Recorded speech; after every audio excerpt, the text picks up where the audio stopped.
দাঁড়িয়ে থাকা ভ্যানে কভার্ড ভ্যানের ধাক্কায় 2 জনের মৃত্যু। দিনাজপুর ঘোড়াঘাট উপজেলার রাস্তার পাশে দাঁড়িয়ে থাকা একটি কাভার্ড ভ্যানের ধাক্কায় ভ্যান চালক সহ 2 জনের প্রাণ গেছে।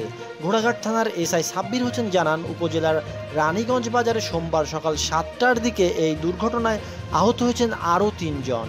নিহতরা হলেন রংপুরের পীরগঞ্জ উপজেলার কুমারপুর গ্রামের মাছ ব্যবসায়ী গোফফার হোসেন, বয়স হয়েছিল 68, ও দিনাজপুরের বিরামপুর উপজেলার কোচগ্রামের ভ্যান চালক আনোয়ার হোসেন, তার বয়স হয়েছিল 50। আহতরা হলেন নবাবগঞ্জ গোলাম মোস্তফা, বয়স হয়েছিল 36, হাকিমপুর উপজেলার আলামিন, বয়স 35, ও এনামুল হক, তার বয়স হচ্ছে 50 বছর। প্রত্যক্ষদর্শীদের বরাতে এসআই সাব্বির বলেন, ঢাকা থেকে দিনাজপুরমুখী একটি কাভার্ড ভ্যান রানীগঞ্জ বাজারে মাছের আড়তের সামনে দাঁড়িয়ে থাকা 6টি ভ্যানকে ধাক্কা দিয়ে সামনে এগিয়ে যায়। এ সময় ভ্যানগুলো দুমড়ে মুচড়ে যায় এবং ঘটনাস্থলে 2 জনের মৃত্যু হয়।